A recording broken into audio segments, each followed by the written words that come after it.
Welcome to Visual Studio Code for Education. In this video, you will learn about navigation when working on your next coding activity or project. After selecting an activity, you can look at the course objectives, topics that are covered, and more about the author.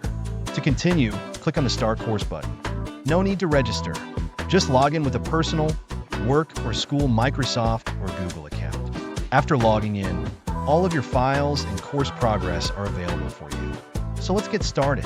On each lesson page, there are two panels, a table of contents panel on the left side and a lesson content panel on the right.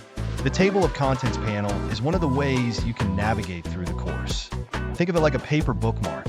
To the right of the table of contents, you have access to the lesson content panel. The lesson content panel is where all of your learning resources will be delivered during a course. Think of this section like the pages in a book. You can hide the table of contents by clicking on the Hide Table of Contents button.